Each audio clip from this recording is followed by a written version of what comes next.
If you like these stories and you want to follow the giants along on their adventures, please hit the subscribe button. Thank you.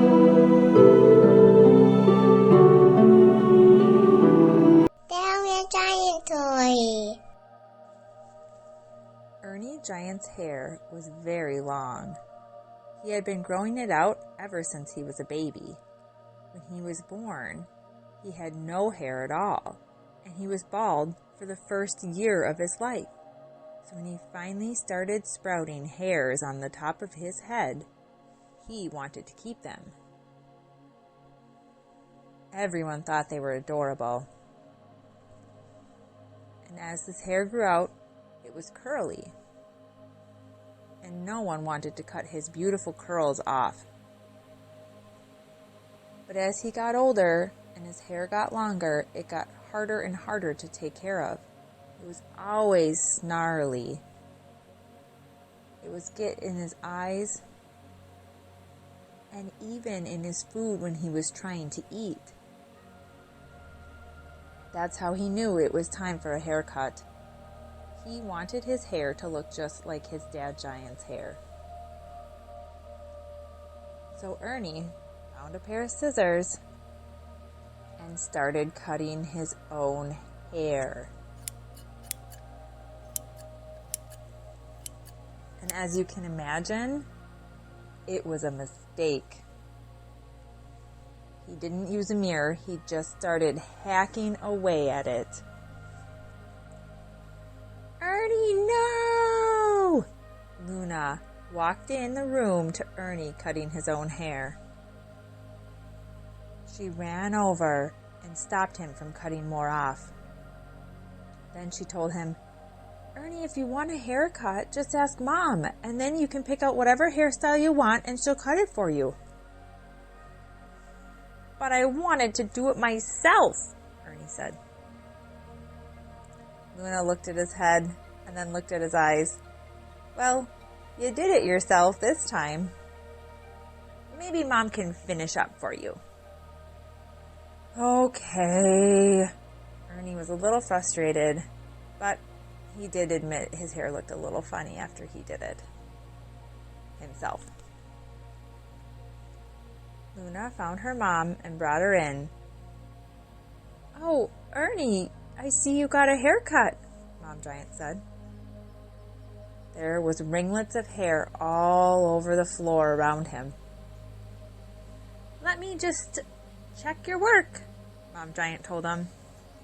So she took the scissors, brought him into the bathroom so he could look in the mirror, and tried her hardest to make it look like it was all evened out and like a decent haircut. Then they got to sweeping up the giant piles of hair on the floor. Look, Ernie, we could make an Ernie hair sweater, Bo said. There was so much hair that was cut off, it did look like it was enough for a sweater. You know what we always do with our hair? Luna said. When Mom cuts our hair, we leave it outside for the birds. They can make nests out of our hair. The birds make nests out of hair? Ernie said. I want birds to make nests out of my hair. So they brought the big piles of hair outside and left them on the ground. But then Luna said, we have to walk away, otherwise the birds are too scared to grab the hair when we're standing right here. Ernie said, I want to go look at my hair again. So he walked inside and started trying to style his own hair. He got his comb out, got it wet, and brushed it all forward over his eyes. He didn't like that hairstyle. So then he took his hair and he parted it to the right. That looked okay. And then he parted it to the left. That didn't work out very well because his natural part was not on that side of his head. Then he slicked his hair back. That just wasn't quite right. Then Bo came in and said, do you want a mohawk? Ernie asked, what's a mohawk? That's when you put your hair straight up in the middle. Bo explained. He then took the comb and brushed the hair in the middle to stick straight up. There, Ernie, Bo said, like this. Ernie looked in the mirror. He turned his head to the left. He turned his head to the right, smiled, and said, I love it. I love the mohawk. I look taller now. I'm almost as tall as you, Bo. I'm almost as tall as you. And Bo said, let's go outside and see if any birds took your hair. When they walked outside, they walked right in the middle of a mouse taking some of the hair, a robin taking some of the hair, and a bunny taking Ernie's hair. Ernie and Bo watched very quietly. They didn't want to alarm any of the animals. Then they watched the mouse scamper off in the direction of the chicken coop. They watched the robin fly off with its hair in the direction of the trees. And the bunny jumped off in the direction of the bushes. Let's follow that bird, Bo suggested. Okay, Ernie agreed. So they very quietly, very slowly moved in the direction of the trees, where the bird had flew. It's over there, it's over there. Since the giants were so tall, they had to look down into the trees to find the robin's nest. And there they saw the robin was arranging all of Ernie's hair in a nice, comfy nest. The robin had actually taken quite a bit of Ernie's hair. That definitely was not the first load of hair that bird had brought back to its nest. Do you think it's going to lay eggs in that nest? Ernie asked. Well, of course. That's why robins have nests, so that they can put their eggs in them. We should come back in a couple days and see if there's any eggs in it. So they left the robin alone to finish building its nest and hoping it would lay some eggs.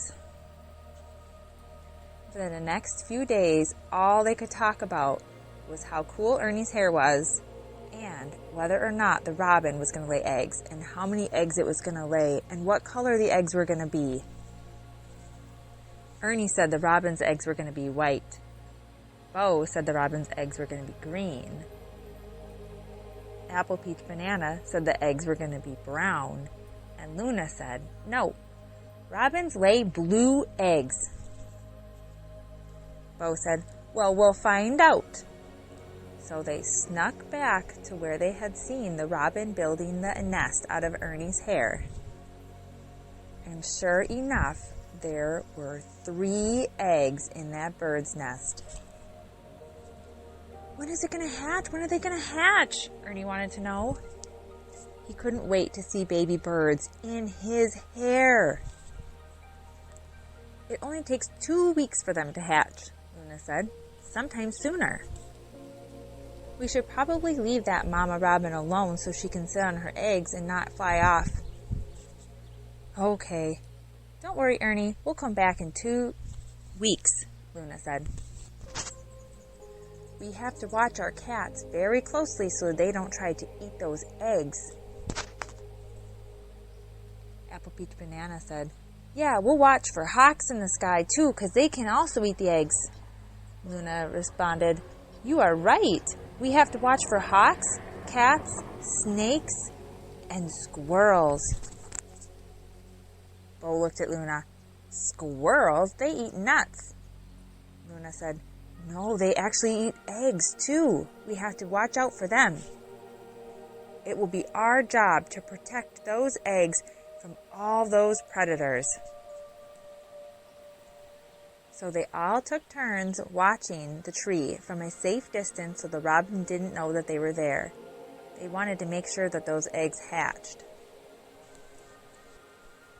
Finally, on day 12, Luna noticed there was a crack in one of the eggs.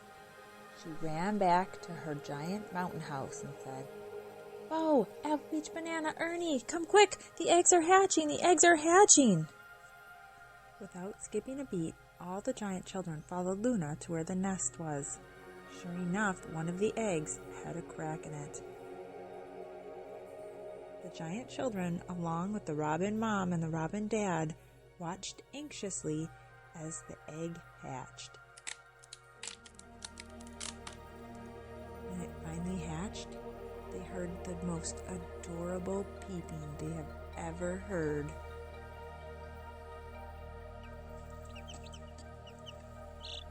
And soon after that first one hatched, another one started cracking. And then the last one started cracking. Before the day was over, all 3 robin eggs had hatched into cute, adorable little baby robins. "I have birds in my hair! I have birds in my hair!" Ernie said. He thought it was so hilarious that those 3 baby robins were sitting in a pile of his hair. They did look quite comfortable in his hair, though. "Look at that, Ernie," Luna said.